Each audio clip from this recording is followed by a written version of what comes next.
Time for Security Now. Steve wraps up his look at iOS security, and here comes the bad news. Plus bad news about a zero-day flaw in Microsoft Office. It's all next on Security Now. Netcasts you love. From people you trust. This is Twit. Bandwidth for Security Now is provided by CacheFly at CacheFly.com. This is Security Now with Steve Gibson, episode 448, recorded March 25th, 2014, iOS Security, Part 3. Security Now is brought to you by Pt.3. Are you looking to upgrade your IT skills or prepare for certification? Pt.3 offers engaging, informative tutorials streamed to your Roku, computer, or mobile device for 50% off the lifetime of your account. Go to itpro.tv/securitynow and use the code SN50. And by ProXPN. ProXPN is a virtual private network that allows you to use the internet the way you want to, anonymously and without oversight. For 20% off your new account, go to proxpn.com/twit and use the code SN20. And by ShareFile. Enhance your workflow. Send files of almost any size easily and securely with ShareFile from Citrix. Try ShareFile today for a 30-day free trial. Go to sharefile.com, click the microphone, and enter Security Now. It's time for Security Now, the show that protects you and your privacy online with Mr. Stephen Gibson of grc.com. Feels like we were just together moments ago. Oh, we were. 24 hours ago, Leo, yes. Very kindly, Steve spent some time with us on Triangulation yesterday. If you haven't seen that interview, the nice thing about getting our hosts on Triangulation is a chance, and we've done almost everybody now. Oh, good. Yeah, it's a chance to spend an hour talking about the things we don't talk about on the air. So we talked about your youth, that great picture of you as a 4-year-old doing some wiring, your influences, and your advertising agency. Still cracks me up. Somebody, I got a tweet from someone saying they're still laughing about that, the name of my... Gibson and Garnish. Yep. Find out more at Triangulation, twit.tv/TRI. Now, what are we doing this week on Security Now, Mr. G? The never-ending series on Apple iOS security Will finally end. Yes? It will finally end, Oh, good. Unfortunately, on a bit of a sour note. Oh. Essentially, and this really, I mean, this is a great lesson for us because one of the overarching themes that we have seen develop through the industry and reflected in the podcast is that security is difficult and that it's very hard to get these things right. So I assume we're going to have time to get to the very last thing I want to talk about, which is what is jailbreaking and how can you have jailbreaking if you have everything we've talked about so far. But there are two things specifically that we haven't talked about, we just haven't gotten to because there was so much I wanted to cover. And I really wanted to, as we have in the last two podcasts, lay down a good understanding and foundation of what it is that Apple has created in the iPhone, iPad, iOS platform. And we'll talk about iMessage and how, unfortunately, what they say is not true about iMessage, and about putting your keys in the cloud, which is the most worrisome thing of all. And of course, we've got a catch up with the news this week. It must have been a slow news week for the industry because most of what I have to talk about is debunking hysterical headlines. Well, I think you're going to be doing a lot more of that over the years because it's just sensationalism garners clicks, frankly. Well, and even in a story picked up from a respected, I assumed, journal about internet security claimed that WPA2 Wi-Fi had been cracked. And everyone picked up on it and echoed this absolute nonsense. Like nothing happened.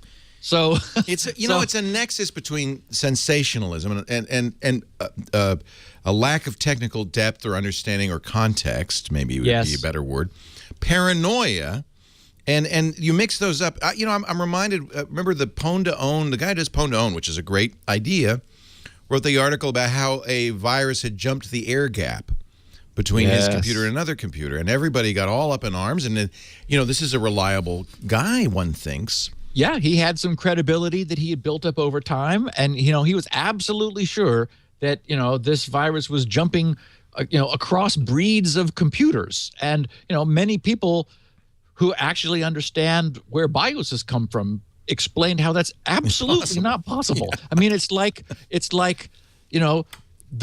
the slammer worm infecting your cat. I mean, it's like, no, it's different species. Not that kind of worm. But I think that partly it's a much bigger topic than it used to be, and no one person grasps the whole of it. So it's easy for somebody who does grasp some of it to miss another piece of it. Apple is an example here too. Yes, and in this instance, the article, this journal is an academic journal behind a paywall. And when I looked in all the standard places to find somebody who had innocently let go of it, I paid my 30 euros to purchase it. And so one of the other problems may be that it just wasn't generally available. Mm-hmm.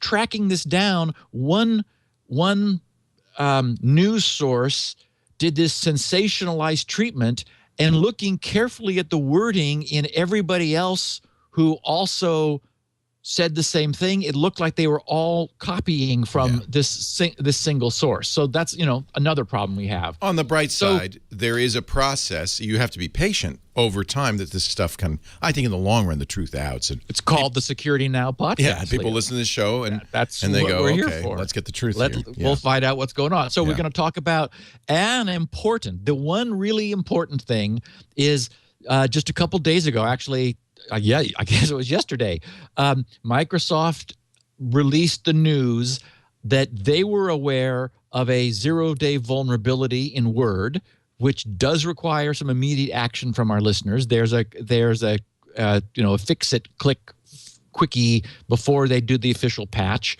We'll talk about the Enhanced Mitigation Experience Toolkit, EMET, which we've never spoken of before, though it's been around for years. About this ridiculous claim that WPA2 has been cracked. Also, again, I mean, even from someone as venerable as Symantec, there's hysterical headlines saying that you can text an ATM to give you money. Then with Google has announced some improvements to Gmail.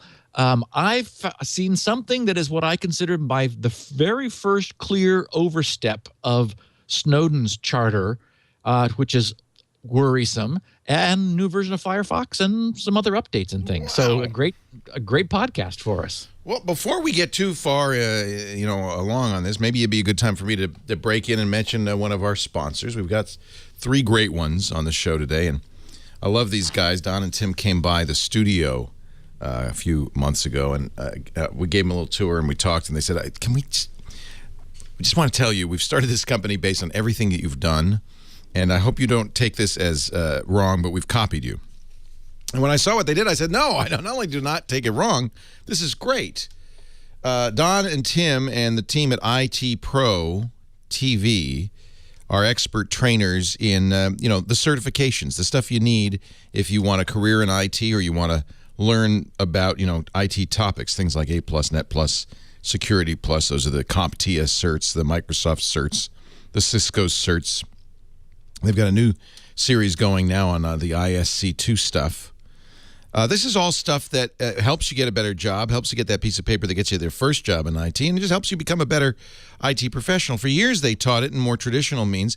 They were fans of the screensavers. They saw what we did at TWIT, and they said, this would be a great way to teach this material as well. So if you're looking for a TWIT that is so geeky, that teaches you the stuff you need to know to take the big tests, this is the place. itpro.tv/security now.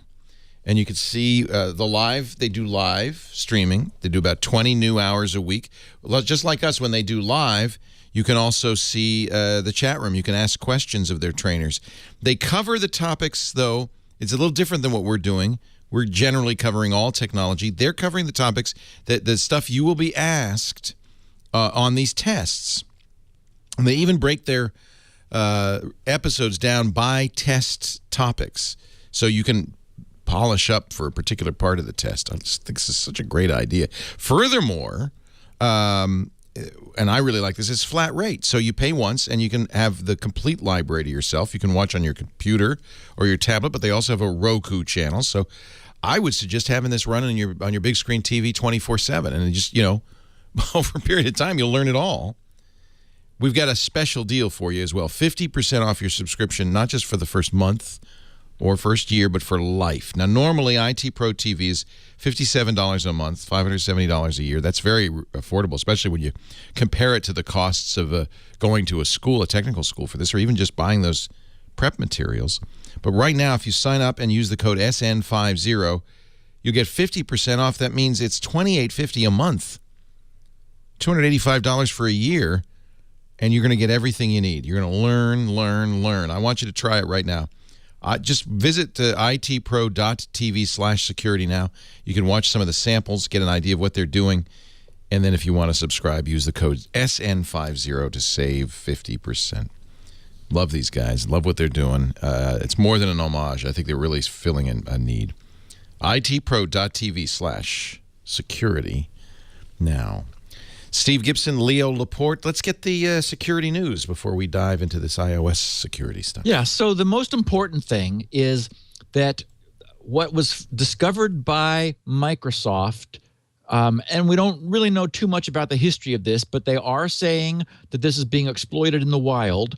Due to the nature of it, it's probably targeted attacks. So these are probably bad guys that found a way to get their code into a person's computer, who are sending them specially crafted email. Spear phishing. That exactly. Yeah. That the entry point is the RTF format renderer for Microsoft Word Office's version 2003, 2007, 2010, and 2013. RTF is the rich text format, which is it's been around for, decades, I guess. Oh, I always use it. I mean, it was created by Microsoft, but it's kind of the lingua franca of word processors. Yeah, and it predates HTML. The normal way you have of viewing RTF files in a Windows system is WordPad. Notepad is like the raw text file viewer and editor. WordPad, what is different about WordPad is that it's essentially just a user interfaced container around the RTF renderer. So it shows RTF files, rich text format files. And naturally, with Word is a sort of intended to be a superset of that. It, of course, understands doc and docx, but also all the way back. Obviously, you can open a text file. You can open an RTF file. Yeah, in fact, and the RTF, I should say, is used also by Evernote. That's its format for the notes you store in Evernote. And it is also used by Outlook and many other email programs as one of the alternatives to HTML, mail, or plain text. In fact, most of the clients that I use offer RTF, and sometimes even by default as their formatting. So right, you're able to to make embellished text, bold, which is fonts, type faces, Right, exactly. Color, bold, font size, font change, and so forth. I thought it was just a pure data format. I didn't think it was dangerous. Well, and this is the problem: is that by essentially there's always going to be an interpreter, which is reading the text file. And for example, there are in RTF you have escape events where you say, like, you have a font change escape where it's backslash and then a command and then some parameters for the font, which means that there's code that gets involved in interpreting that escape sequence and then looking up and loading and then rendering in that font. So if there's a mistake in that interpretation, that presents an opportunity for a vulnerability, and that's what someone found. So So the normal vector is Word, but Microsoft notes that the same RTF renderer is also the default renderer for Outlook. So not only opening a Word document, which is in RTF format, but even email as a vector is a way for this thing to get in. So they note that there are mitigations in Office 2013, even though the problem is still there. That is the RTF renderer for the latest version of Office 2013 still has the problem, and we'll talk about this in a minute, there are mitigations that prevent it from succeeding if that's the version of Office you have. So anyway, so that's the problem. It's a newly discovered means of executing code through a deliberately malformed file, in this case, an RTF format file. And in their TechNet blog, Microsoft said, the in the wild exploit takes advantage of an unspecified, which means Microsoft is not specifying it. They're wanting to keep this quiet. An unspecified, I mean, they know what it is, an unspecified RTF parsing vulnerability combined with an ASLR bypass. I mentioned that because we've just been talking about address space layout randomization and how useful that is in mitigating the damage which something can do if there's a vulnerability that's exploited by making it harder for the bad guys to know where things are in your system through randomizing the layout of the address space. You're often able to completely prevent this bad thing from happening. So they say this but there is an ASLR bypass, which this thing has worked out, which depends on a module loaded at a predictable memory address. They said, first, our tests showed that EMET, default configuration, can block the exploits seen in the wild. In this case, EMET's mitigations, such as mandatory ASLR and anti-ROP, we talked about that also just recently in the context of the iOS podcasts. That's the return to code exploits where something knows where some code is, it's unable to execute code itself because, for example, there may be restrictions of one form or another. The amount of buffer space it has, that the exploit has, or the nature of the constraints of the execution environment. But it's able to jump to something located, for example, in a known location in the operating system and execute that code. So this is the anti-ROP features. And Microsoft says those things in EMET effectively stop the exploit. Then they say you can find out more information about EMET at just Microsoft.com/EMET. For anyone who's wondering, we'll talk about that in a second.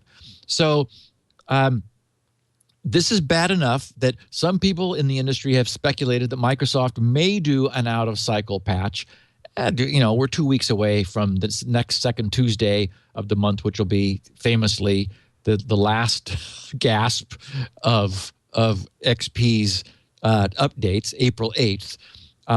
They may or may not have it in time for that, but there is a fix-it for this.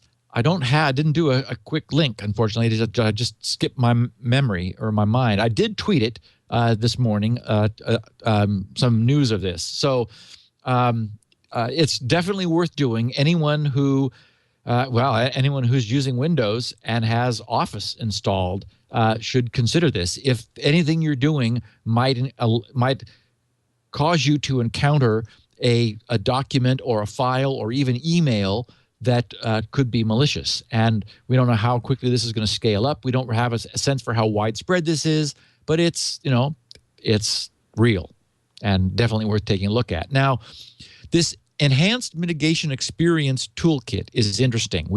It's been floating around for many years worth of podcast, and I've just never gotten around to discussing it.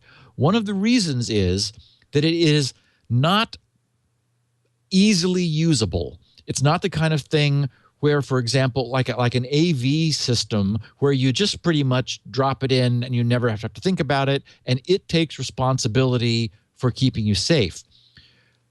What this Enhanced Mitigation Experience Toolkit does is it forces on a number of well-known mitigations that we have talked about. I mean, we've talked about all the pieces of this.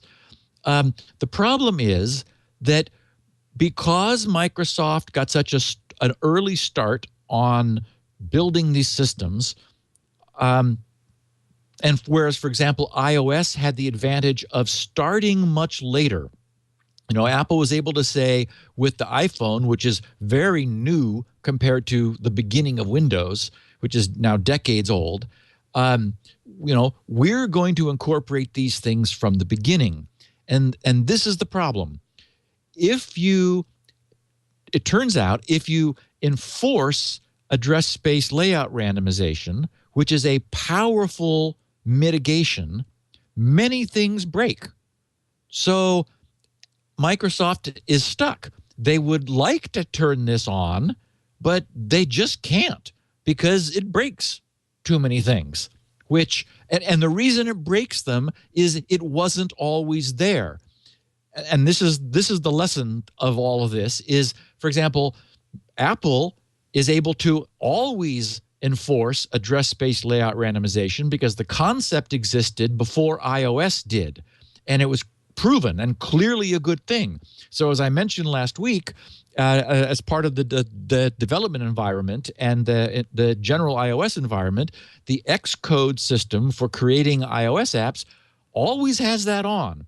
And the point is, therefore, as a developer, you are never able to depend upon in any way the known position of something.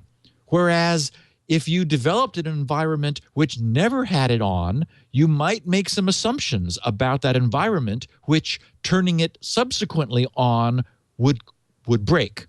So this Enhanced Mitigation Experience Toolkit is free.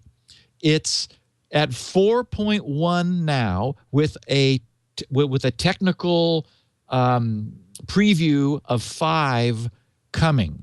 I mention it now because it's one additional thing that people who wish to continue using XP after April 8th might add to their toolkit. Again, I would say, I did say last week, don't use Office, and the problem we've just been speaking about. This is not a problem with XP. This is a problem with the stuff that contacts the environment, like your browser, like Office, like email, and so forth. So that's why I was saying LibreOffice made more sense than Office if you wanted something that's going to continue to receive care. But the reason I say this with caution, that is not just for everyone to go install it, is from Microsoft's own statement. They said, the Enhanced Mitigation Experience Toolkit is a utility, and I love the name, Enhanced Mitigation Experience. It's like, okay, well, what the hell? I know, is a utility that helps prevent vulnerabilities in software from being successfully exploited. So again, this is where we made it very clear last week, and there are two things. There's, can the software somehow get a foothold that is malware, something malicious, a bad guy, get a foothold? And if it can, what can it do about it? And so the mitigation is to mitigate the damage done from a vulnerability that's discovered. So Microsoft says Emmet achieves this goal using security mitigation technologies. These technologies function as special protections and obstacles that an exploit author must defeat to exploit software vulnerabilities. That's perfectly clear. These security mitigation technologies do not guarantee that vulnerabilities cannot be exploited. However, They work to make exploitation as difficult as possible to perform. True, if those mitigations are present. And they're not normally, because unfortunately, they break too many things. So why not just, I just answered my own question, why not just build this in? Even Microsoft said, when EMIT mitigations are applied to certain software or certain kinds of software, compatibility issues may occur, and this is one of those may occur where we know what they really mean, but because the protected software behaves similarly to how an exploit would behave. So, this is, it is in a sense, behavior monitoring. It's looking at the behavior of the software and saying, we don't think you should be doing that. But it's possible that good software might want to do the same thing. Then here's where I got a big kick out of this, because they said, this is, again, Microsoft's own explanation right up front of EMIT. The following is a list of specific products, just to give you a flavor, a sense, that have shown compatibility issues with the mitigations that are offered by EMIT. You will have to disable specific incompatible mitigations if you want to protect the product by using EMIT, which sort of defeats the purpose. Yeah. Be aware that the list takes into consideration default settings for the product. Compatibility issues may be introduced, that is above and beyond, when you install certain add-ins or additional components to the standard software. So, as a sample, the very popular 7-zip console GUI and file manager, Adobe Acrobat, Acrobat Reader, certain AMD/ATI video drivers, Apple iTunes, Dropbox, Google Chrome, of all things, Google Talk, Oracle's Java. Well, that might be a blessing, actually. But not only other people's things, even Skype doesn't work with EMIT on, nor does Windows Media Player or Windows Live Photo Gallery. So you get a sense for the fact that anyone who's going to choose these enhanced mitigation, choose to have the enhanced mitigation experience, needs to also take responsibility for all the things it's going to break, and then go in and spend some time tuning and tweaking in order to get things that used to work before you enhanced your mitigation experience, in order to in order to bring it back to the ground and make it work. So it's there. It's one more tool, a useful tool in the toolbox. And it may well be that in constrained environments where people, for whatever reason, really do want to continue using XP, we already know you shouldn't use IE. You should not run as an admin. Oh, and by the way, not running as an administrator prevents this whole zero-day exploit. So there again, the same advice, make yourself a disempowered user, not admin, and you don't have any of this problem anyway. So that's that news. We're definitely worth disabling this. I'm sure Microsoft will be patching it. I imagine that they ought to have time in the next 2 weeks to get this done by the deadline. Do they have to write a new renderer for RTF or? No. They just have to remove a jump instruction or something. I mean, it's like it's something where they did a string copy and forgot to check the size of the buffer of the destination, and it turns out you could maliciously you give it a font name that's 4K long, and it would just wipe out something inside of the kernel and give the attacker control, that kind of thing. And they'd stick their shell code as part of the font name, and then the routine that called it would jump into the code rather than into its own return instructions, execute your code, and then off you go. That kind of thing. So, probably a buffer overrun somewhere in the RTF renderer. So, it's like, if we only checked the size of the destination buffer, and if you'd only not put GDI in the kernel, it would be easier, wouldn't it? Oh God, none of this. Yes, this was done because when I was ranting at some point recently, I don't know if it was yesterday on Triangulation or in the podcast in the week or two before, but I was talking about how Microsoft was always. Oh, it was yesterday because we were talking about craftsmanship and software construction and how, remember how slow Windows was in the old days? I mean, I only went into Windows in order to run Micrographics Designer that was this beautiful early drawing tool. Otherwise, I just got out of there as quickly as I could because it was just painful to use.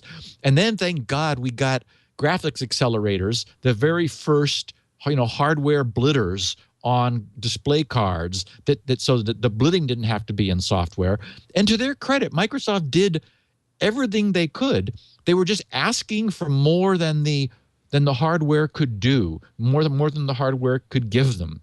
And at one point, they decided, okay, there's so much communication between GDI, which was a module running in user space, down into the kernel, and these so-called ring transitions, which is a security check. I mean, the ring transition is there because you don't want, because you don't want the unprivileged code to have privileges. So when you cross that boundary, there's a whole bunch of things changes that allows the code now to do things with privilege it didn't have before it crossed. That is time consuming on an Intel system. So what Microsoft decided was, oh, I know how we can make this faster.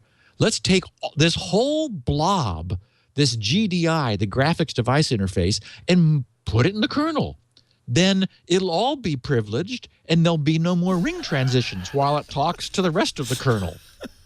And it's they can crash this machine like nobody's business. Yes, and now all of your buffer overruns are in the kernel rather than where they used to be in user land where they couldn't do nearly as much damage as they could. So we've been paying that price for that decision now for, a decade. You saw the maybe you didn't, the Android exploit that could force reboots of your Android 4 and later by having a 387,000 character application name. And I guess they never really thought that anybody'd do that or something. If there's a will. Who found that? Ow. Well, and you know what it was? It's one of the benefits of open source, which, and again, it's a mixed blessing. You know where the errors are. Yeah. White hats can look at it and go, oh, wait, look at this. Here's a string copy that's not checking the size of its destination buffer. Right. Unfortunately, bad guys can look at that and go, oh, wait, look, here's a string copy that's not checking the size of its destination. Oh, look, they're copying the application name. Let's give it a monster. Yeah. And pow. Boom. Yeah. Okay, so WPA2 Wi-Fi security cracked. Oh, my God. Leo, that's what it says. Breaking news. Many internet, and we know that everything on the internet it's all true. Is true. All true. Yeah. And so if you Google right now, WPA2 Wi-Fi security cracked, Google will obligingly give you links to all of these articles that pretty much say the same thing because it all apparently came from the same place. It looks like it came from sciencespot.co.uk, the science news with InterScience Research Spot. And so it was called Science Spot, where the headline was exactly as I said, WPA2 wireless security cracked. And unfortunately, I cannot pronounce the names of these three guys. My guess is they had a paper due. And, so they they thought, well, okay, let's do a paper. So these three guys, Brunel University in the UK, the University of Macedonia in Greece, and I guess Lancaster University in the UK, have investigated the vulnerabilities in WPA2, and this is what the article says, and present its weakness. They say that this wireless security system might now be breached with relative ease by a malicious attack on a network. Oh my God, that's headline news. Wow. I know. They suggest that it is now a matter of urgency that security experts and programmers work together. Okay, we're going to work together, Leo, to fix this, to remove the vulnerabilities in WPA2, those pesky vulnerabilities, in order to bolster its security or to develop alternative protocols. Maybe just scrap it. You know, we need WPA3 to keep our wireless network safe from hackers and malwares. And finally, they said, the researchers, whose names we cannot pronounce, have now shown that a brute force attack on the WPA2 password is possible and that it can be exploited, although the time taken to break into a system rises with longer and longer passwords. How much does it rise by, Steve? Wow. You think? So this verbatim made headlines all over ScienceDaily.com, breathlessly. What's funny is if you do that search, you'll see articles from 2010, 2012, 2013 saying the same thing, because this is nothing new. We've known this forever. No. So I looked around, tried to find this anywhere. Sometimes, you know, this is clearly behind a paywall. Sometimes, though, you can just, you know, other sites will just post them. Right. You know, that you just, so some, you know, if you really have low resistance to paying, you just pay. If your resistance is a little higher, you poke around a bit, and you can often find the same thing. Well, I find 30 that when euros is non-trivial. I mean, it's expensive. Yeah. But thankfully, our listeners have been wonderful about purchasing SpinRite to recover their data, and in some cases, just to say thanks for the podcast, or to purchase 6 because they know the 6.1 will run on their Mac. And so I can afford 30 euros for the sake of the podcast. Thank you, Steve. So in my effort to give back, I plunked down my money. I got this 12-page PDF and plowed into it, looking for what they had discovered. Now, they said they had 10 test passwords. They used off-the-shelf apps that, you know, Linux-based things, AirSnort and AirCrack, and, you know, the things we've talked about through the years. Nothing new, nothing invented. This, I mean, and there was lots of citations. They have 3 pages of citations at the end of other people that they're talking about as they sort of give us the history of wireless WAN insecurities and all these problems. And they showed 10 passwords. The first one was ice cream. The second one was transsubordination. And the other 8 were gobbledygook. Okay. And in quoting them, they said, in some of the cases, the key was very simple. Case 1 and 2. Yeah, called dictionary words. Whereas in the other ones, the key was too complex. Too complex. And they say cases 3 through 10. Yeah. Then they said, okay, in their discussion after this, WPA/WPA2 are considered amongst the most secure protocols. This is due to the fact that even having an instance of the pre-shared key, it requires a dictionary attack to break it. Now, just to remind our listeners, we talked about this years ago. 2008, as a matter of fact. Yes, every time it comes up. And remember that when we did abandon WEP, that was really badly broken, which I think was the title of one of our podcasts, or even more badly broken than you know, to when we went to, and like finally, security experts were involved in the design of WPA and WPA2.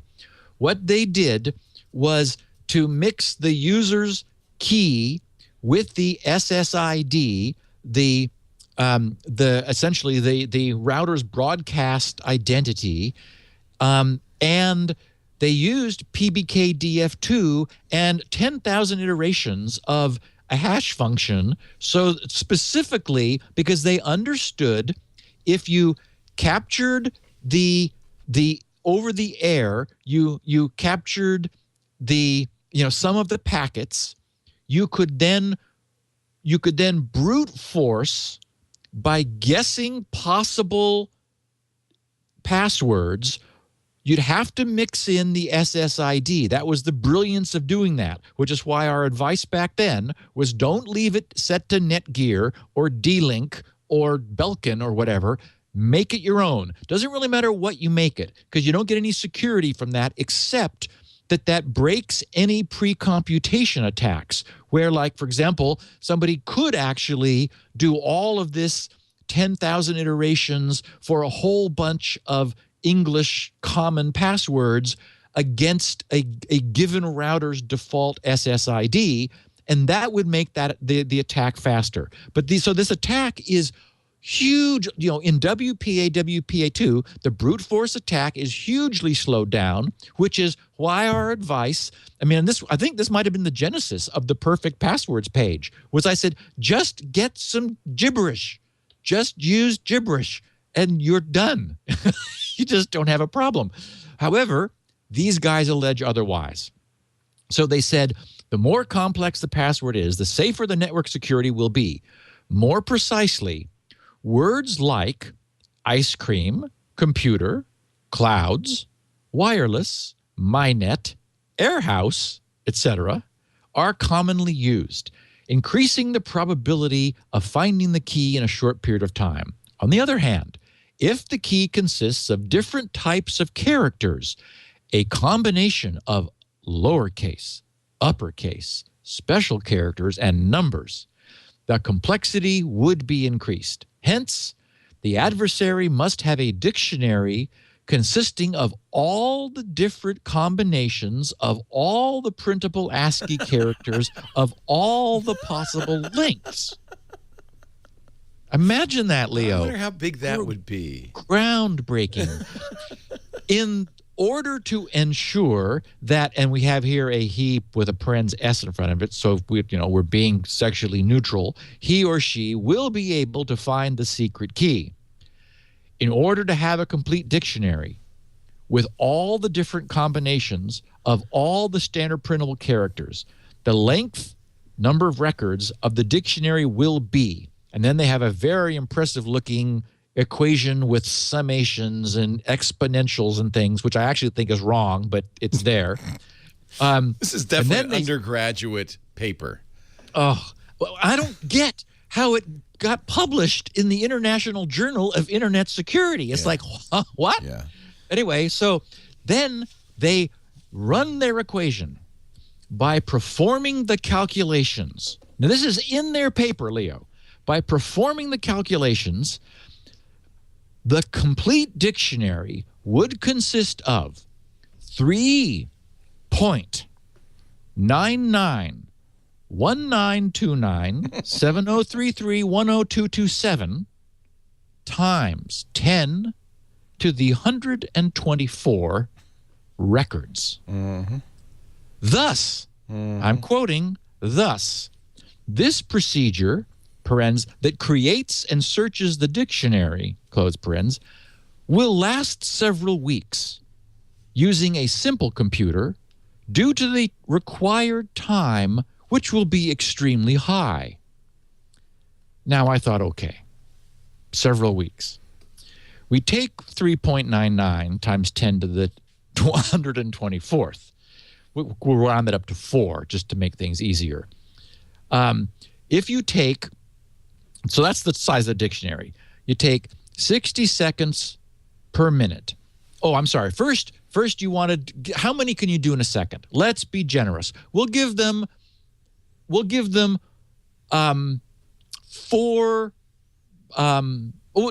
them 1 billion. You can do 1 billion a second. You can't because of this 10,000 iteration hash. But for the sake of argument, we'll give them, you can test 1 billion in a second. So that's 10 to the 9. We subtract that from 124 because the other one was 10 to the 124. Now we're at about 4 times 10 to the 115. Whittled it down substantially. Now, 60 seconds in a minute, 60 minutes in an hour, 24 hours in a day, and 365 and a quarter days per year, counting for leap year. We divide that into this 4 times 10 to the 115 to give us the number of years it will take. Now we're down to only 1.264 times 10 to the 108. That's more than a few weeks.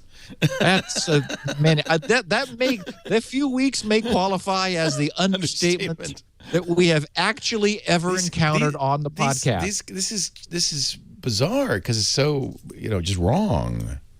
It's so wrong, crazy. I mean, it is, and I mean, I don't understand why they wrote this. I don't understand why a real journal published this, and clearly that somebody was scanning through the journal, or maybe the journal put out a press release. That's probably what happened. Yeah. Is that's like, whoa, and this, it was picked up by by various people and given the headlines that WPA2 was cracked. It was very often tweeted to me, as you might, yep, there's Science Spot, WPA2 wireless security cracked. So I know that our listeners listen to get, Don't give these guys a doctorate or whatever the hell they're trying to get. But the International Journal of Information and Computer Security does, I mean, I don't know that journal, but it does sound like a serious enterprise. They got my money. Yeah, 30 euros all to themselves. Wow. Anyway, but I had to know what was going on, and nobody was publishing any details. So now we've got the details, and everyone can relax. WPA2 is very well vetted now. It has had the crap pounded out of it, and nothing has happened. So, I mean, we've talked about the various disassociation hacks and games you can play with ARP spoofing, in an environment. I mean, there are high-end things, but fundamentally, it's solid. And the only weakness is that you would leave the default SSID, which could provide an opportunity if people develop dictionaries, which would allow them not to have to do a custom dictionary for your particular SSID. And you got to use a good password. You do that, and you're really safe. It's unbelievable. Now, not to be outdone, again, because this apparently was a slow news week, Symantec, who we know knows better. Their headline was, "Texting ATMs for cash shows cybercriminals increasing sophistication." And I thought, oh no. And of course, let's roll this in to the end of XP's support IV drip from Microsoft. Why don't we? Even though it has nothing to do with it. So Symantec's blog posting starts, "There is a growing chorus of voices calling for businesses and home users to upgrade existing Windows XP installations to newer versions of Windows. If not for the features, then at least for the improved security and support. ATMs," because we've got to mix this all together in this stew, "are basically computers that control access to cache." Thus, why the burglars are hovering around them. As it turns out, almost 95% of them run on versions of Windows XP. And we've heard that before, 95%.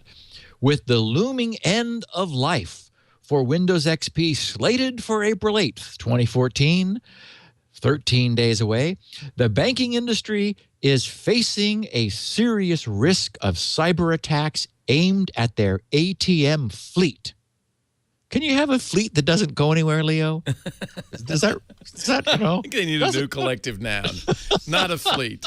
A murder of ATMs, maybe. This risk is not hypothetical. It is already happening. Now, It is already happening despite the fact that we haven't yet reached April 8th, so we haven't yet cut off any of the security patches, which won't start getting cut off technically until the month afterwards, because after all, we only get them every month now. So in reality, we shouldn't really be getting anything until May.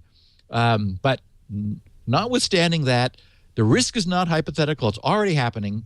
Cyber criminals, says Symantec, are targeting ATMs with increasingly sophisticated techniques. Now, that's doubtless true.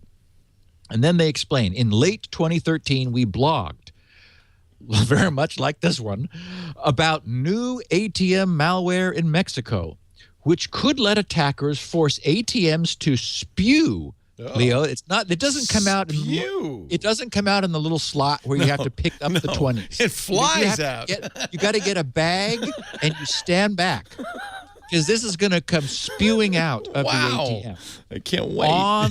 On demand, and that's important, because you wouldn't want it to just spew if you weren't around. No. You'd want to wait until you demanded it to spew, and then when you've got your cash bag ready, out comes all the money. And it uses an external keyboard. So it's like, wow, you hook an external keyboard that's up not going to the attract ATM, attention. and then you give it the spew cash command and stand back. That threat, says Symantec, was named Backdoor Plutus. What? I don't know. Ploutus. Backdoor.Plutus. Some weeks later, we discovered a new variant, which showed that the malware had evolved into a modular architecture. And after all, modular computing, that's all the rage now, so the bad guys have that too, Leo. The new variant was also localized into English language, suggesting that, I guess you had to do spew cache in Spanish previously, and that confused some of the cyber criminals, so now they've translated it into English, suggesting that the malware author has expanded their franchise.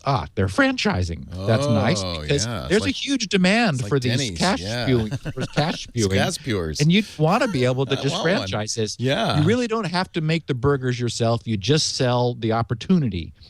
The new variant was identified.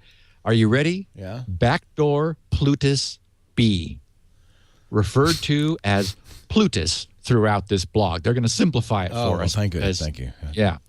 So here it is.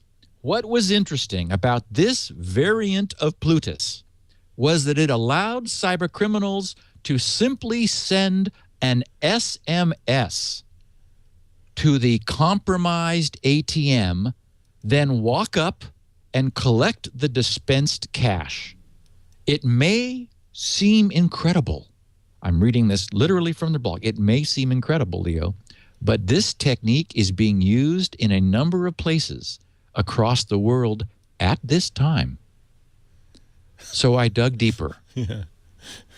You must first attach a cell phone via USB to the ATM. Oh, well, fortunately, there's a convenient USB port on every ATM machine in the country. Then yes, you're able to send an SMS message to the cell phone you have previously attached via USB. And by the way, that allows it to stay charged, because otherwise you got to get your cash out in a hurry.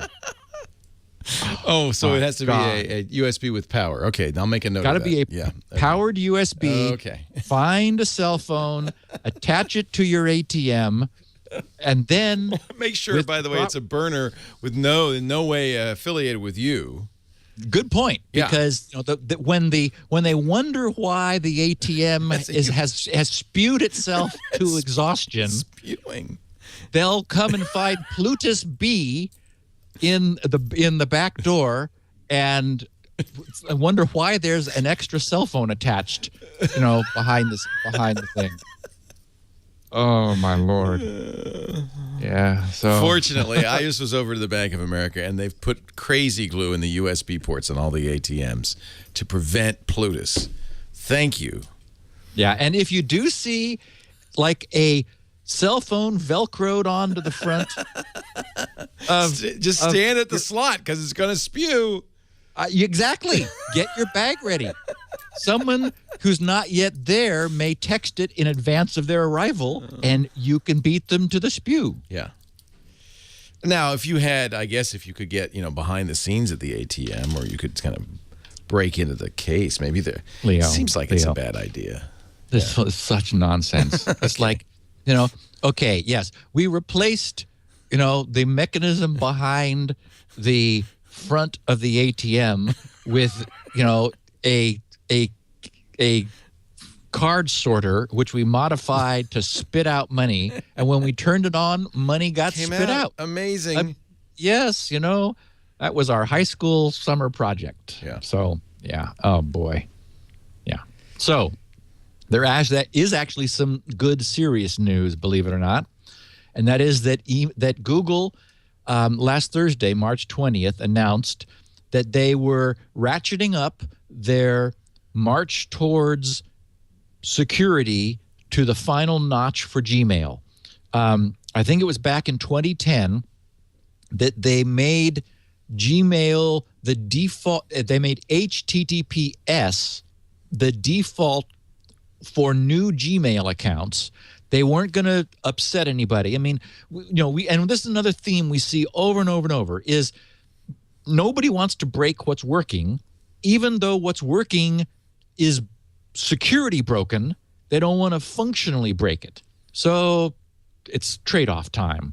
So, and we've talked about this as this has been going along, where Google has been sort of carefully moving forward. What they announced last Thursday, which went in effect on last Thursday, is you can no longer not get an HTTPS connection to Gmail. It's no longer something you have to configure manually to get it. Anybody, even like from the first Gmail customer who never used HTTPS, now will find they are, like it or not. You can't otherwise get to Gmail. So I salute them. That is absolutely the right thing to do. And arguably, they may have known of some edge cases where it would have broken things. So they just, gave everybody time to get ready so that this change wouldn't break anything that was significant. And they've done that. And I imagine probably what they were doing is they set it so that new accounts would default that way. And they've had then years to collect incidences, like, okay, now we're sort of, softly encouraging everyone to connect with HTTPS. Who has a problem? And go explore those problems and fix them. And then when like nobody is ever having a problem anymore, then just lock it down, set it in stone, as I did with grc.com, I guess a little more than a year ago. So that's been done. And they did also confirm in the same Blogspot posting, they said, in addition, every single email message you send or receive, 100% of them is encrypted while moving internally. This ensures that your messages are safe not only when they move between you and Gmail servers, but also as they move between Google's data centers, something we made a top priority after last summer's revelations. And of course, they're talking about the discovery that the NSA was tapping into their data center fiber connections. Yeah, the upstream stuff. Nice move, yes. Yeah. And remember that email as a protocol is still itself not often secured. So this is if you're in Starbucks in their open Wi-Fi, now you've got HTTPS with good certificates and Google. So your email going to Gmail and it moving throughout the Gmail system is encrypted. But unfortunately, unless Gmail is connecting to another encrypted email recipient or source, it is not encrypted. And we know that the NSA is perched right out there. That's the public internet, and they're sucking mightily on the flow of data across the public internet. So People should still consider that their email is not secure unless they arrange and again, end-to-end encryption. That's the only way to do it, is you encrypt it before it leaves you, and your destination recipient is able to decrypt it after they receive the encrypted blob. And, that's going to end up being, pretty much the way the internet gets re-engineered over the course of the next 5 to 10 years, I think, that's just going to be the way it happens. A number of people mentioned an interesting-looking crypto introduction, a course on cryptography. It's at crypto101.io. It began as a presentation about I think it's a 50-some minute presentation. The video presentation is there on that page, but then it evolved into a course on crypto. It's a freely downloadable PDF that anybody who's interested in just sort of browsing around through these topics. They talk about crypto and modes and random numbers and all the things that we've talked about here, all pulled together into basically a crowd-supported course in cryptography. So it's crypto, CRYPTO 101.io. For anyone interested, I got a number of people ran across it and tweeted it, so I wanted to let everybody know. And I said I was a little concerned about Snowden overstepping. This report was surprising and sobering. This was covered by the New York Times a few days ago on the 23rd, so just recently, I guess over the weekend. The New York Times writes, the headline was NSA breached Chinese servers seen as security threat. The New York Times wrote, the agency pried its way into the servers in Huawei's, and I've been practicing my pronunciation, Leo. Nice. The servers in Huawei's sealed headquarters in Shenzhen, China's industrial heart, according to NSA documents provided by the former contractor Edward J. Snowden. It obtained information about the workings of the giant routers and complex digital switches that Huawei boasts connect a third of the world's population and monitored communications of the company's top executives. One of the goals of the operation, codenamed Shot Giant, was to find any links between Huawei and the People's Liberation Army, one 2010 document made clear. But the plans went further to exploit Huawei's technology so that when the company sold equipment to other countries, including both allies and nations that avoid buying American products, the NSA could roam through their computer and telephone networks to conduct surveillance and, if ordered by the president, offensive cyber operations. Quoting the document, quote, says the New York Times, many of our targets communicate over Huawei-produced products. The NSA document said, quote, we want to make sure that we know how to exploit these products, it added, to gain access to networks of interest around the world. So I don't know how this infringes on any Americans' Fourth Amendment rights, which is what Snowden has been claiming as justification for this. And I'm a little concerned that, I understand the way Greenwald and Snowden feel after, basically with all of the attack that they have been subjected to, but they need to be careful about not going too far. The agreement has been made that all these documents were going to be vetted for their relevance to this specific issue of the NSA overstepping the law and the U.S. Constitution This doesn't have any of that. So I was a little sad to see that. And I just thought, in the interest of fairness and balance, I think you could argue that a lot of the revelations about targeted attacks, including that massive dictionary of targeted attacks, kind of don't really fit that criterion of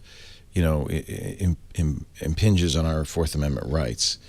Yeah, and I think that is really kind of one issue that a lot of people have over Snowden's revelations. It's not the only one he did like that, frankly. Yeah, and I've been a supporter in as much as, like, from day one, the first moment we discussed this, I said I could never do this because I could never break my oath. That the only reason I would have the information would be because I promised not to share it. So, period.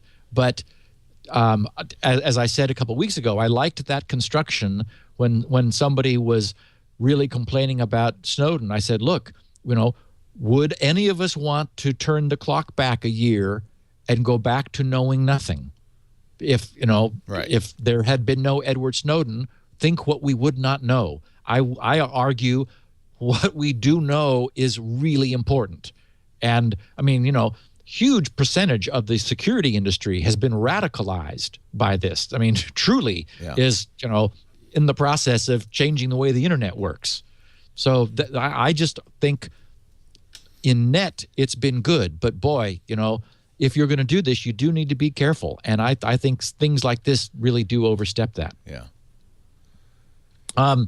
There's a new Firefox beta.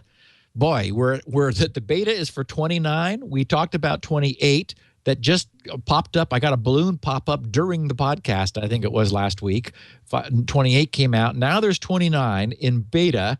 It just seems like yesterday we were like talking about version 4. I was like, wow, they really did start rolling these suckers out. We don't know yet too much about 29. What we do know is that this is it's going to have a revamped user interface, which is the first time we will have seen this in some time. There's a name for it. I didn't write it down, and I can't remember. It sort of looks like Australia, but it's not Australia. It's something. It's a word like that. We'll figure out how to pronounce it when 29 actually happens. They have a name for their new UI. They were trying to get it out in 25, but they have been continuing to try, and it's finally ready. So they're really excited, the Mozilla folks. They think this is a dramatic step forward. They're saying that this is the most attention given to the user interface of a browser ever. So lots of customizability, very easy to use. There's a tutorial that walks you through all the changes. They're up in their game. So I'm glad to see that. I'm bullish about hoping that Firefox continues to survive. Chrome is a great browser, but it is the case that it's from an ad-funded company, and I like the idea of having an alternative to both Chrome and IE. A brief squirrel update. I did talk about it a little bit yesterday because when we were talking about my love of coding and why I code essentially. I posted a PNG. I didn't have it for the podcast yesterday, Leo, but there's in my show notes is a link if you want to bring it up. This was and I did tweet it and I shared it with the people in the in GRC's news groups. As a matter of fact, we've got our dump truck here. Would you like to take a break? Sure. We're brought to you by the folks at ProXPN. You were just talking about how Gmail is now SSL and nice, wonderful. But what about everything else? ProXPN makes sure that everything you do, not just your email, but everything you do on the internet is protected by strong encryption using OpenVPN. We've had Steve look at it. It's Gibson approved. ProXPN.com/twit is the website to go to find out more. One of the advantages of ProXPN over, say, hosting your own OpenVPN server is that they're hosting, their servers are all over the world, which means you can emerge on the public internet from your carefully encrypted tunnel in Dallas, Los Angeles, Seattle, New York City, or London, or Amsterdam, or Singapore. So geographic restrictions be gone. You can be anywhere in the world. They also, of course, protect you against snoops like your ISP. If you've got a snoopy ISP or worried about the Six Strikes laws, just use proxpn.com. It works via OpenVPN or PPTP. If you're on an iOS or Android device, be sure to check out their mobile apps. The Android app now adds OpenVPN to Androids, which is fabulous. They also have Windows and Mac software that offer advanced controls. You can select ports, connect at startup, even select which program should be shut down should your anonymous connection be interrupted. ProXPN has a free version, and you could try that.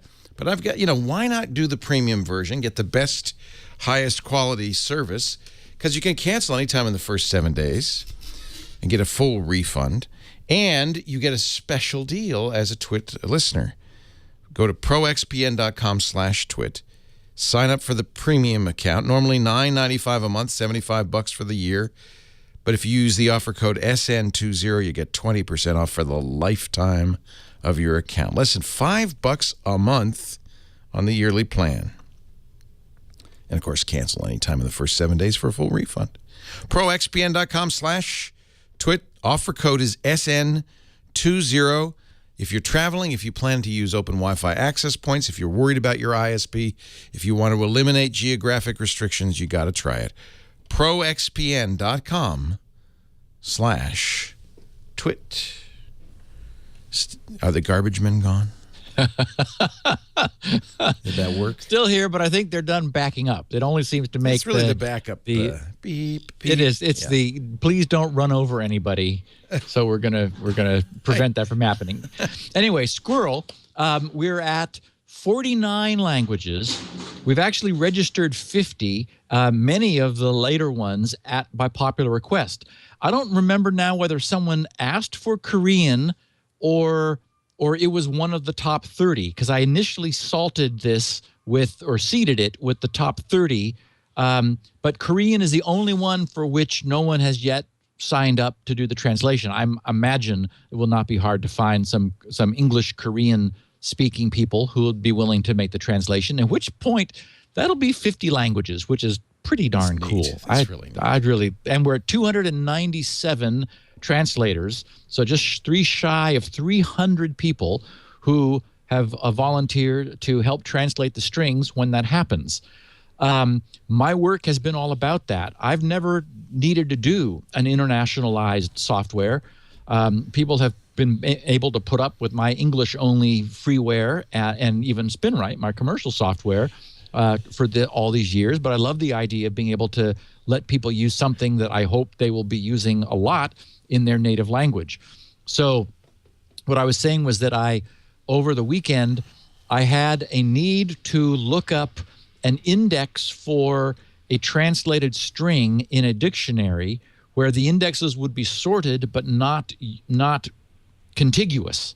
If they were contiguous, then I could just index directly into the dictionary. If it was the 50th index, I could just go, multiply by the size of the entry, and that would immediately take me to the 50th entry.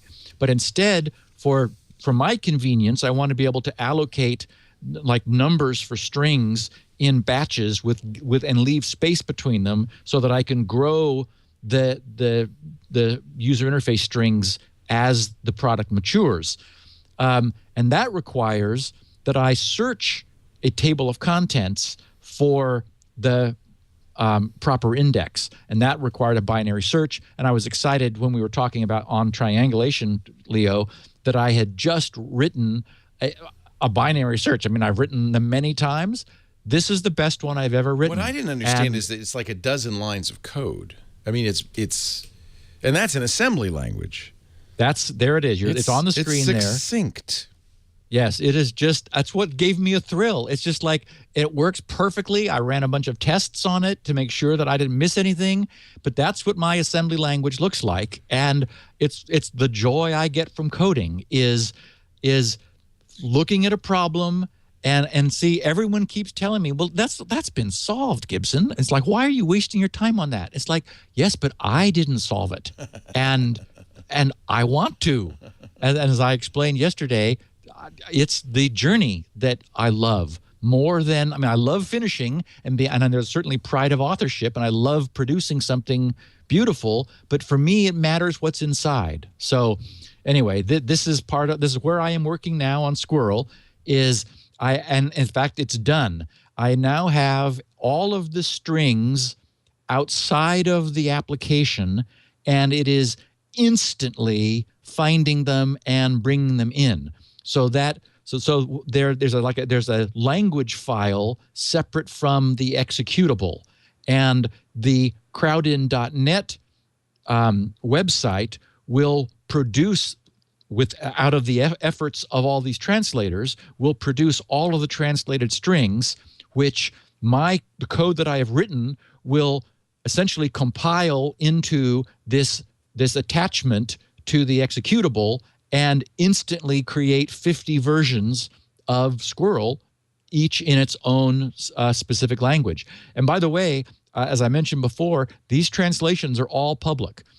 Every single one of these strings is available to anyone who wants them. I've specifically made them public so that other people implementing Squirrel clients on other platforms, which we certainly want and need, can, if they can arrange to reuse the same strings I have used in my user interface, they get all the translations for free for their own clients. So I think that will tend to pull things together and unify the user's experience as they move from, for example, a smartphone platform over to Windows and maybe Linux and Mac and so forth. And I haven't really shared a fun SpinRite testimonial for quite a while. I've just been sharing really short tweets because the podcasts have been so long. I haven't wanted to make them any longer. But I got this is not a long story, but a nice story from a Dick Snicket in New York, whose subject was SpinRite Saves Music. This was dated the 16th of March, so a little over a week ago. He said, "Hi, Steve. I'm a music major in college and have a lot, all caps, of Sibelius. I think I'm missing a syllable. Sibelius? Sibelius. Oh, it's a music app, right? Yes. Yeah, Sibelius, yeah. Sibelius. Yeah. I have a lot of Sibelius music files on my computer." Then he says in parens, "Sibelius is a program for music notation and scores. My computer died a few days ago, and I had a backup on an external drive that was a week old. But during that week, I had made quite a number of changes to woodwind and percussion parts of 2 movements of a marching band show for my former high school. The changes were quite precise, and I had sat down and consulted a professor to help me adjust the parts to the student's skill level," which I think is really a cool idea, that you could like adjust the music to, the people who are going to be playing it. And he said, "In short, if I lost these changes, it would have been a nightmare to re-implement them. So I bought a copy of SpinRite, which I had heard about on the podcast. It took 3 hours to finish, and then the computer booted successfully, and I got all of my files back. I have since set up a backup so that all of these important files get backed up. Next step, choreograph the drill, people's positions on the field. Thanks for such an awesome product and podcast. I can now get back to real work without worrying about damage to anything I do in the future. SpinRite is truly magic." Yay. So, Dick, thank you very much for sharing. Yeah. Oh, happy day. Let's do one more, and then we'll get to the final installment. Yes. Of our security on iOS. The wrap-up of iOS. The wrap-up. And, of course, this is the one where we get to all All the bad stuff. Well, something deliberate and something really suspicious. Chat room saying it's pronounced Sibelius, not Sibelius. Sibelius. Ah, thank you, He was a composer, of course. And the software. Why didn't they just call it Bach? We all know how to pronounce that. Bach. Call it Mozart. Bach. Chopin. Our show today brought to you by our friends at Citrix. They do such great stuff, including a program that will help everybody who is in the process of sending attachments. If you're in business, of course, sending attachments is something you do a lot of. But I got to tell you, if you listen to this show or any of our other shows, we always are saying don't open attachments. Email attachments are a vector for viruses, spear phishing problems. Plus, frankly, they're not secure. Anybody along the way can read them. And there's always the issue of bounce backs, the size of these files. Many email systems reject anything more than a few megabytes. Nowadays, we're sending out PowerPoints and contracts, spreadsheets, images, and they're just so big that it just really isn't appropriate to email them. That's why I like ShareFile. In fact, I use ShareFile. My ShareFile account, in fact, let me log in. I'll show you. I use it to share a lot of things, sometimes for personal reasons. I shared photos with somebody I met, took some pictures of their kid. They said, can I have those? I said, yes, here's the ShareFile link. But most often I share it with the radio stations, audio that I record for the radio stations. And I'll just show you. This is my ShareFile account. The ShareFile is nice because it synchronizes automatically. The ShareFile program runs in the background, so I save the recordings to a local folder. They're then synchronized quickly up to the ShareFile store, where it's very easy for me to say, hey, let's send these out to our recipients. Now, you could do it in Outlook if you've got the Outlook plugin, but I just do it on the web like this. I click Send, pick the file, click Send. You can compose an email in their web-based form.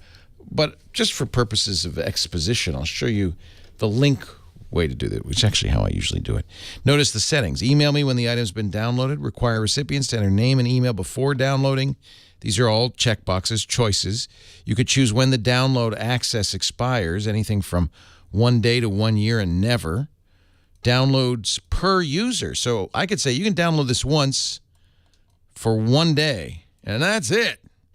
And then I'm going to click the link, Send Files. Now I'm going to get a unique URL, which is a leolaporte.sharefile.com URL that I can email to them. Let me show you what they get. I'll copy this to the clipboard and paste it into the browser so you can see.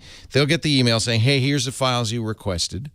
This often goes to unsophisticated users at radio stations, so I can't have something that's going to make them sign up for something or even be complicated in the least. This is not complicated.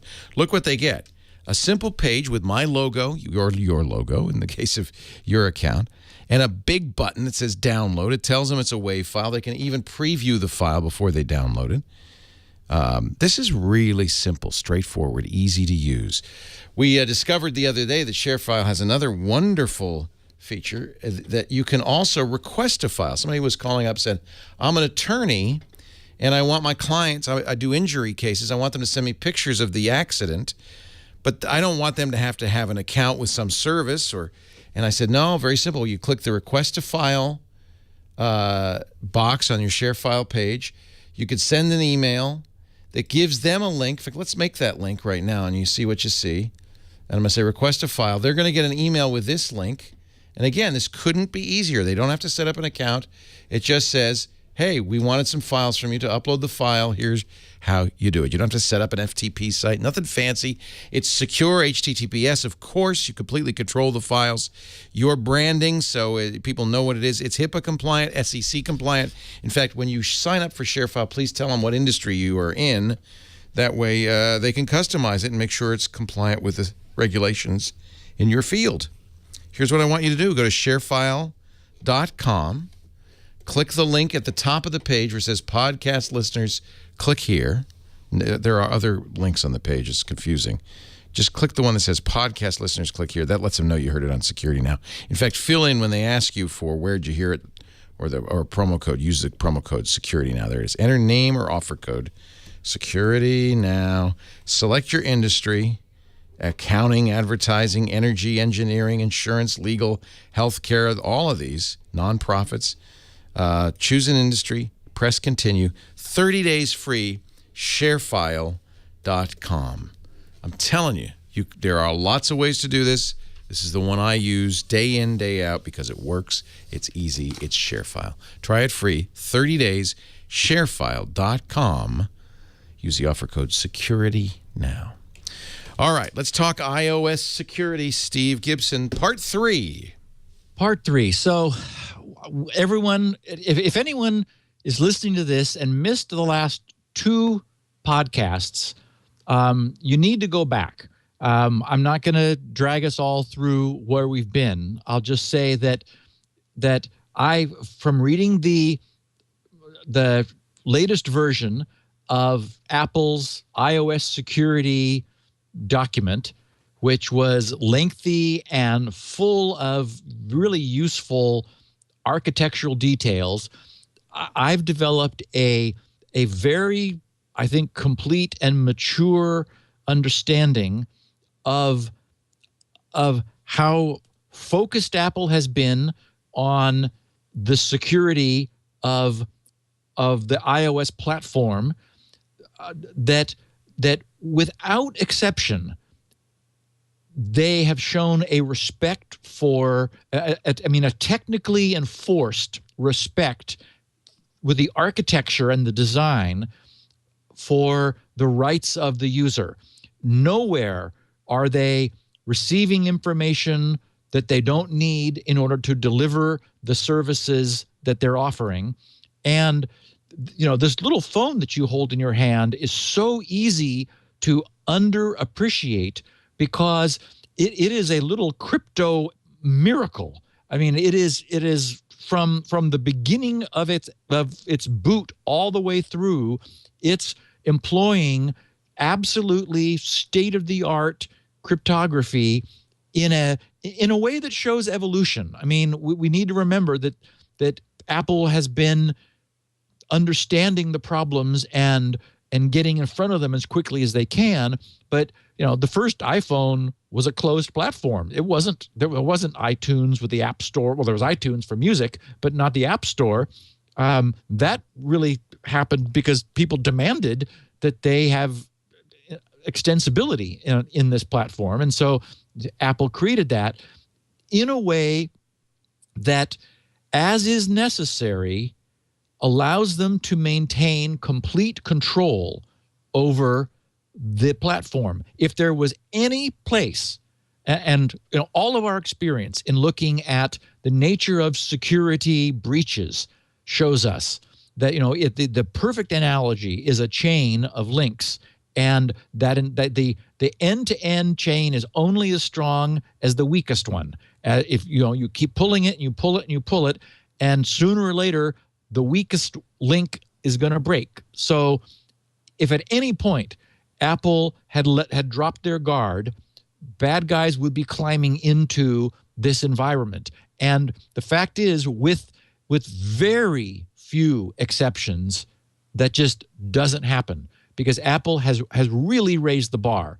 And as I was talking about, for example, address space layout randomization, ASLR, in the context of Windows still is carrying the legacy of its past that prevents it from forcing address space layout randomization on all applications running in the OS. They would love to, because then they would be more secure.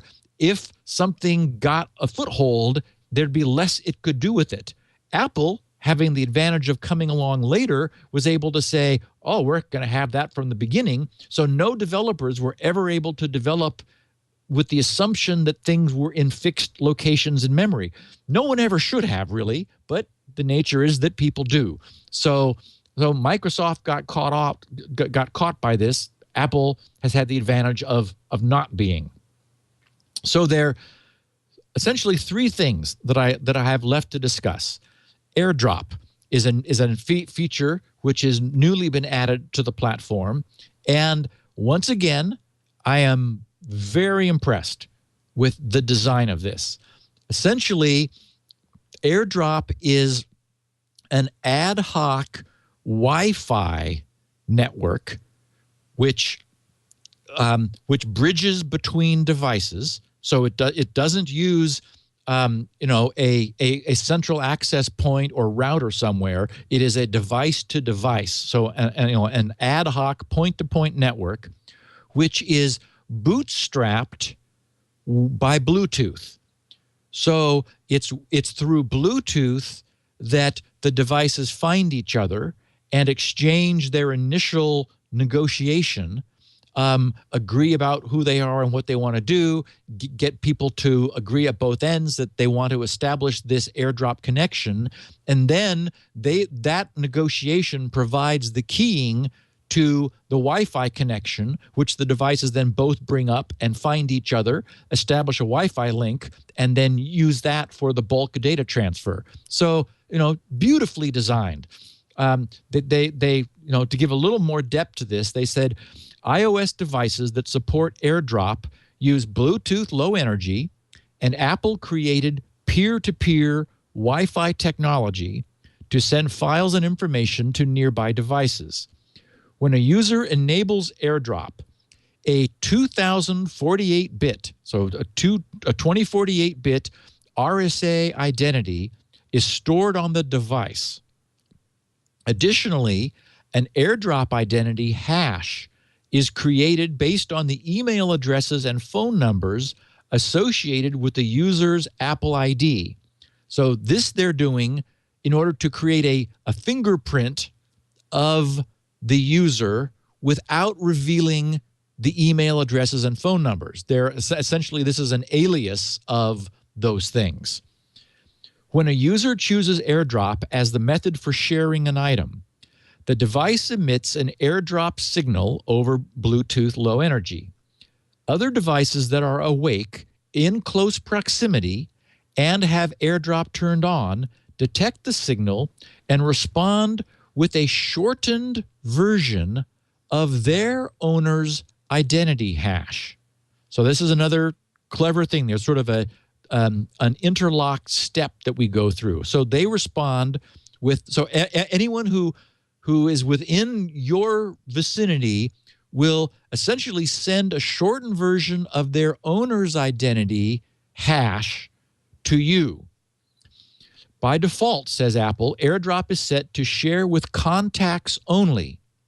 Users can also choose if they want to be able to use AirDrop to share with everyone or turn off the feature entirely. But in contacts-only mode, the received identity hashes are compared with hashes of people in the initiator's contacts, which is perfect. It's beautiful. So you send out a hash of your identity. Everyone who receives that sends back essentially a fragment of a hash of theirs. You then, the initiator, look through your contacts for any, and basically you make the same short hash that they made from your contacts and do a hash compare to see whether you have in your contacts any people within range that have just identified themselves with theirs, essentially.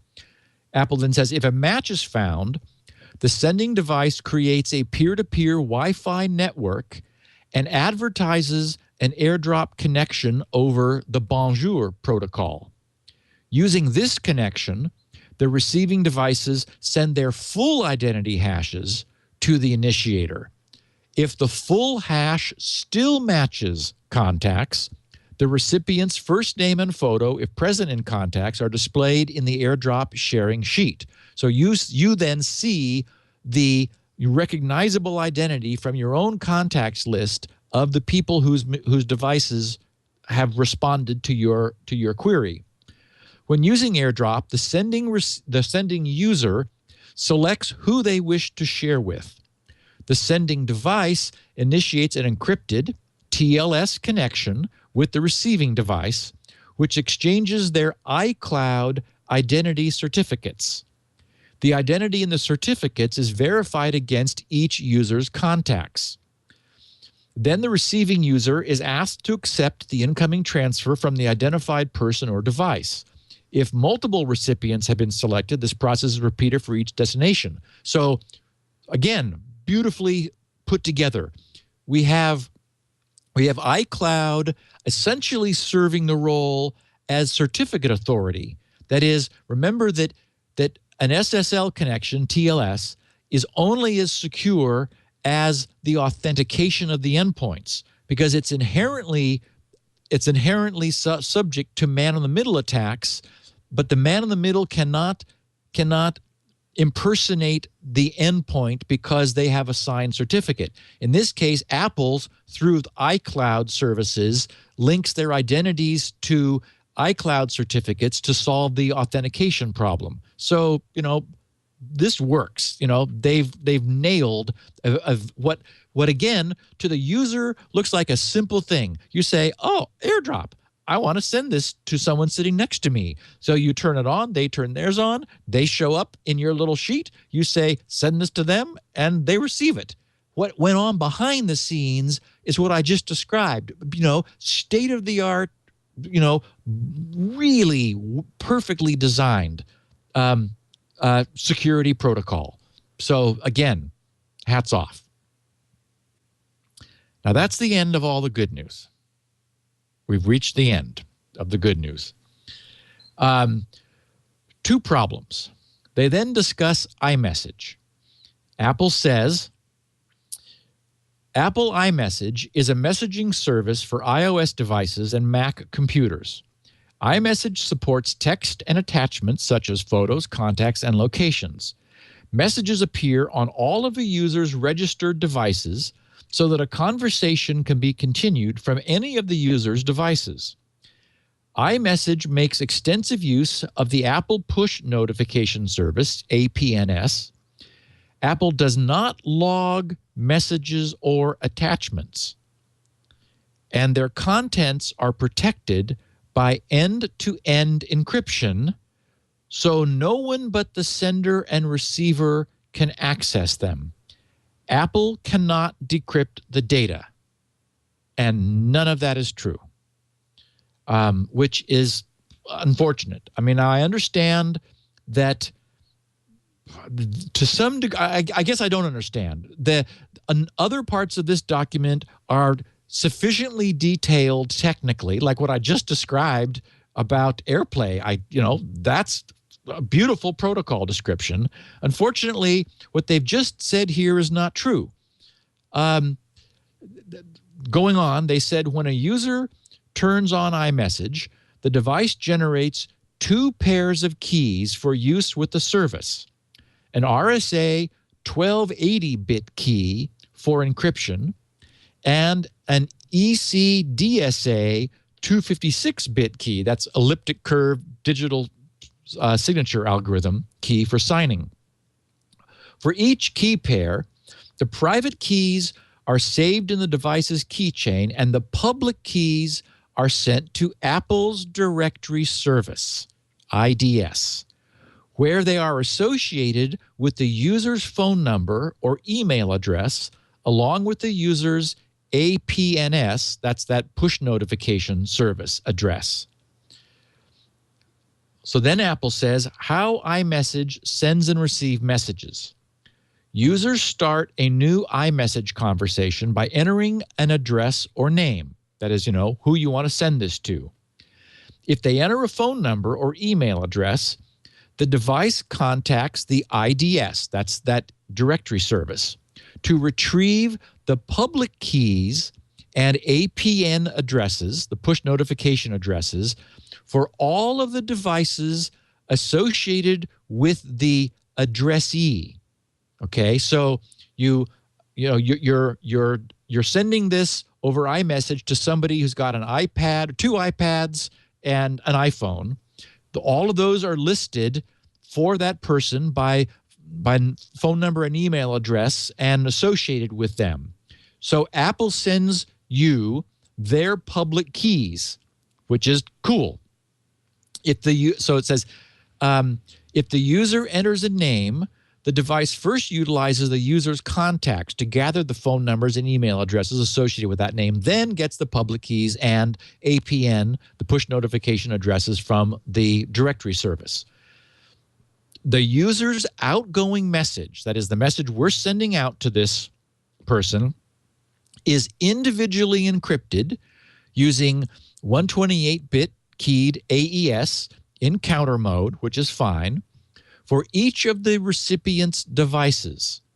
So remember, since each device has its own public key pair, the private key it keeps and the public key it sends to Apple, then in order to send simultaneously to 3 devices, you need to individually, probably they generate the symmetric key randomly, and then they're encrypting that 3 times using each recipient's device public key, then bundling that all together and sending it off. Tangling it. It's then dispatched to the APN, the push notification for delivery. It says metadata, such as the timestamp and routing information, is not encrypted. Communication with the push notification system is encrypted using TLS. So what's the problem? Beautiful architecture. They're very straightforward. Everyone generates a public key pair. They never share the private key. I'm sure it's all enclaved and well encrypted and all of that. The problem is everybody shares their public key with Apple. And again, that's not a problem either, except that we ask Apple for their public key. And that's the problem. We don't get it from them, we get it from Apple. And so it is absolutely not true that that Apple cannot decrypt the data. All Apple has to do, because remember, users have no visibility into any of this. We don't see people's public keys. We're not, saying, hey, does your public key start with E8DF, C9? This just all happens magically. All Apple has to do is give us one of their public keys, give us a public key for which they have the private key, and now they can decrypt everything. So instead of, in this example I just painted, instead of giving us 3 public keys and we encrypt the message, we encrypt the key, which encrypted the message 3 times, they send us 4 public keys, one of them for which they have the private key. Now they can decrypt everything, and we have no way of controlling it or knowing it. So again, my only complaint is that they have stated something which is flatly not true in the iOS security document. They have the capability of decrypting everything because they control the directory of public keys, and this process is completely opaque to end users. Do you think this compromises that document in the sense that, well, if they didn't tell the truth about that, there might be other parts of the document that are inaccurate? I don't think so because they told the truth about the architecture. Right. They just didn't draw they didn't draw the conclusion that an adversary would draw. Right. And so, but unfortunately, everyone knows that in order to check security, you take an adversarial posture. Right. And so, so in fact, if the NSA or the FBI or a 3-letter initial organization compelled Apple to share iMessage flow from an individual, Apple can. Yeah. So the problem is, this was, and again, it's only this statement that I have a problem with. The architecture seems fine, but users, certainly listeners of the podcast, now understand that there is a trade-off for the convenience of iMessage, and that is you do not actually have authentication. Without authentication, you do not have end-to-end security. This is what Threema gives us, is that Threema is not so easy to use. You have to arrange to share and authenticate your public keys yourself. Apple makes this transparent. Therein lies the the weakness of it as a messaging system a security conscious person can trust. Convenient, yes. Fine for everybody, yes. Secure, no. So hey, just okay. A program note. We got about 20 minutes. Okay. The Facebook folks have announced that they just acquired the Oculus Rift company for $2 billion plus, and we're going to do at 3:15 your time. We're going to break in with our news department and get some live coverage of Facebook's announcement. So just a note. Perfect. Yeah. Yes. And that's perfect timing for me. So I've said what I wanted to say. I wanted to, the architecture is nice. The weakness is that we're trusting them with the authentication side. That's a benefit for ease of use. It's a complete collapse of iMessage as a secure messaging platform. To get that, you simply have to go out of Apple. You need to use Threema or Text Secure. And I'm still liking Threema better. It's a little more obligation, but it's very clear and has now been subject to 2 independent security audits. I haven't talked about that yet, but I've got 2 security audits that then this thing just comes up, 5 stars out of 5 across the board. And I am liking Text Secure. I really, seems like a good solution. So, and we know Marley does. Marlon, what is his name? Marlon Moxie Spike. Moxie Marlon Spike. Moxie Marlon Spike. And I think he's a deep sea fisher. I think that's where. Oh, is he? Oh, interesting. Huh. We've seen pictures of him on a boat with lines running over the side. So, yeah, I think that's where he got that. I did want to mention before I talk about iCloud, Siri briefly, only because in order to offer the services that Siri offers, Siri, to assume that she's a person for a moment, Siri needs to know a lot about you. If you say, call Mary, how does Siri know who Mary is? Well, obviously, there's a Mary in your contacts. Well, Siri doesn't live in your phone. Siri lives in the cloud, which means your contacts live in the cloud if you're going to use Siri. And so this is just, I'm bringing this up for the sake of completeness. Apple explains very clearly, in order to facilitate Siri's features, some of the user's information from the device is sent to the server. This includes information about their music library, song titles, artists and playlists, the names of reminder lists, and names and relationships that are defined in contacts. All communication with the server is over HTTPS. When a Siri session is initiated, the user's first and last name from contacts, along with a rough geographic location, again, because Siri needs to know where you are, if you say, find pizza nearby, is sent to the server. This is so Siri can respond with the name or answer questions that only need an approximate location, such as those about the weather. If a more precise location is necessary, perhaps to determine the location of nearby movie theaters, for example, the server asks the device to provide a more exact location. And again, this is Apple showing as much respect for the user's privacy as possible. I mean, I'm not arguing that Apple's collecting anything they don't need, but this is informative, I think. And again, not only of Apple's excruciatingly careful policy. I mean, they could ask for your exact position right off the bat, but they're saying, no, we're not going to ask unless you're asking a question that requires Siri to know more closely where you are. So that's cool. I appreciate that this is the approach they've taken. And then they do take credit for it, saying this is an example of how, by default, information is sent to the server only when it's strictly necessary in order to process the user's request. In any event, session information is discarded after 10 minutes of inactivity.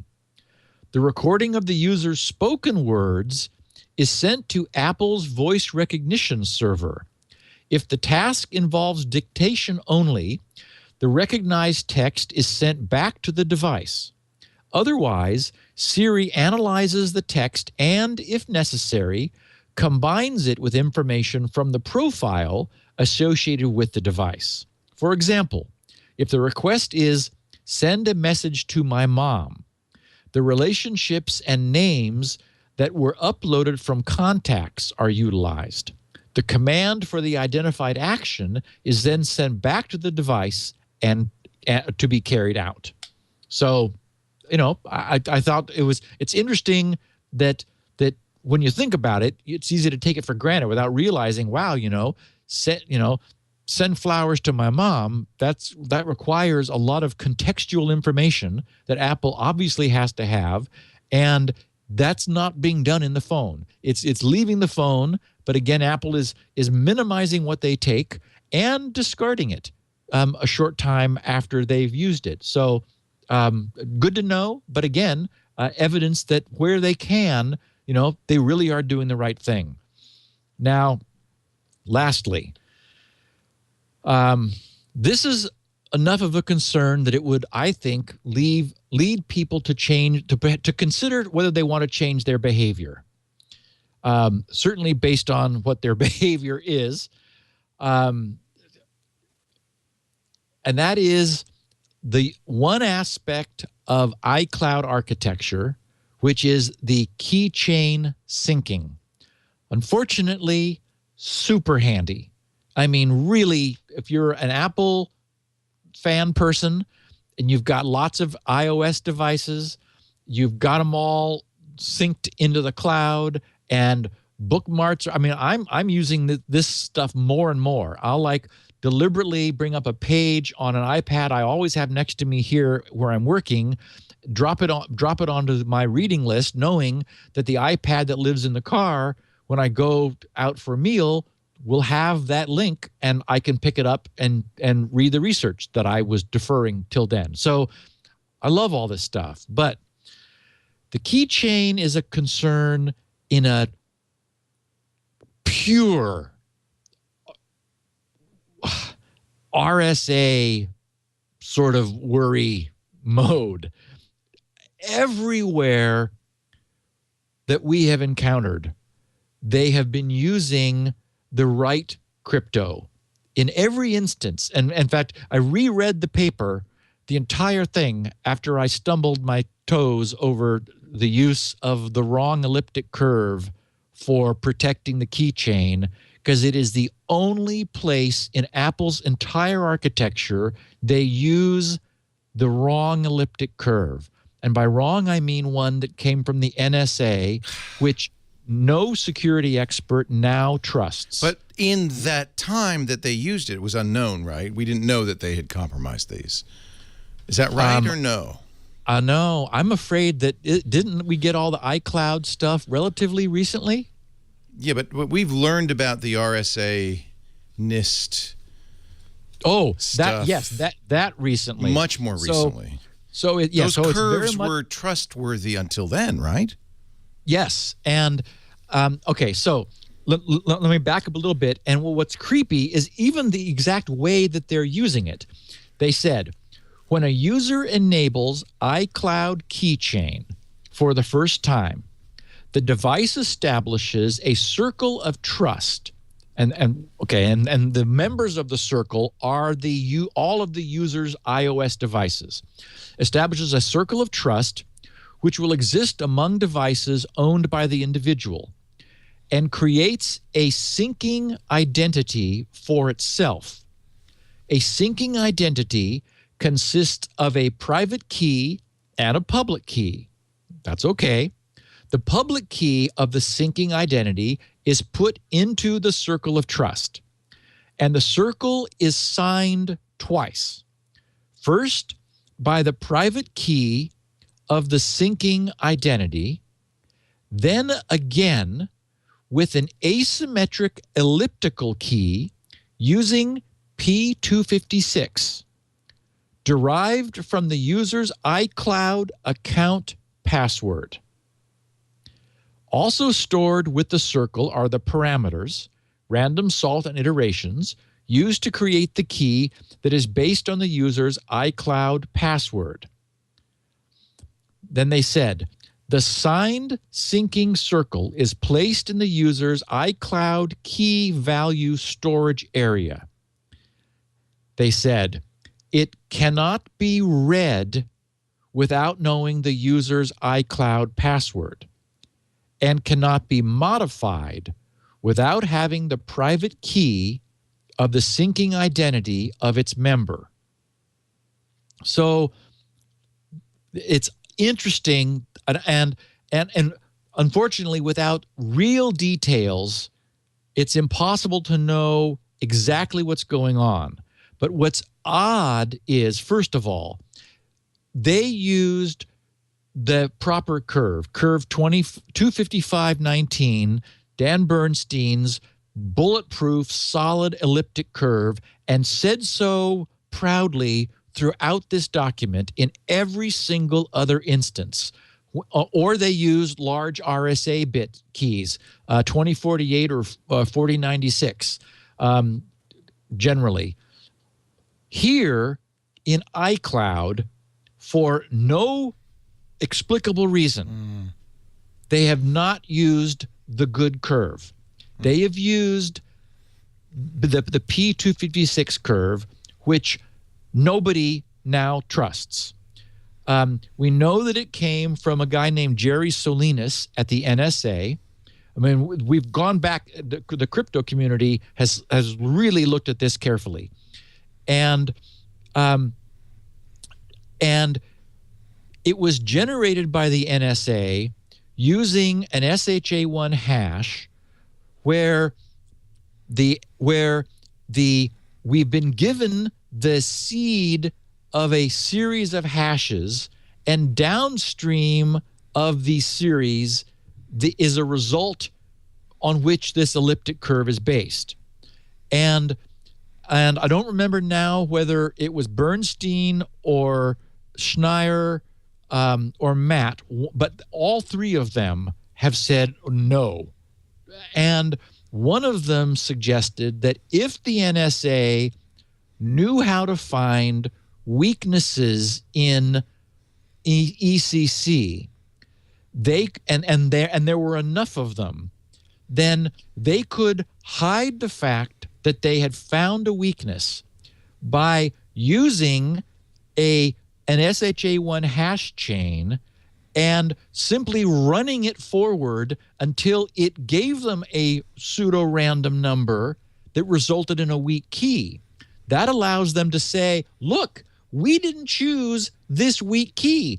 The SHA-1 hash chain chose it for us. So obviously it's random, except they could have seen all they had to do was try a lot of them until they found one that was weak and then present that one. And that is exactly what they did. They said, we started with this seed, we hashed it like crazy, and look what came out the other end. So trust us. And it turns out that there are, aside from suspicion, there are many characteristics of this specific curve that make it weak. And I've got links here in the show notes if anyone wants to pursue it. There's safecurves.cr.yp.to, which is Bernstein's site. There is another site that talks about it. Schneier has written that he absolutely would not trust this curve. Now, here's what's also spooky, is that they said, Steve, I hate to say this. We're out of time. Oh, you're right. You're right. Well, and in fact, we're done essentially. I want to know what's also spooky. What's also spooky is that this weakness allows keys to be read but not modified. The architecture allows that. So if there was a weakness that you wanted to put in, this gets everybody's iCloud shared keychains, making them readable, not modifiable. And that's what you want. That's exactly what you want. Well, we're going to have to get to jailbreaking some other time, I'm sorry to say, but you can find this episode and every episode of Security Now at Steve's site, grc.com, 16 kilobit versions of the audio plus full text transcripts. You can also find the fabulous SpinRite, the world's best hard drive recovery and maintenance utility there, and all of Steve's free stuff, including his perfect passwords if you want one for your WPA2 implementation. We have audio and video at our site, twit.tv/SN. And, of course, you can watch us live every Tuesday, 1 p.m. Pacific, 4 p.m. Eastern Time, 2000 UTC on twit.tv. Steve, we'll talk to you next week. Questions, you think? Yes, we're going to do Q&A for sure, and I will just pull this little bit of here at the end together for the beginning of next week, Good. and then we'll be into Q&A. Thanks, so Leo. your questions to grc.com/feedback. Thanks, Steve. We'll see you next time on Security Now.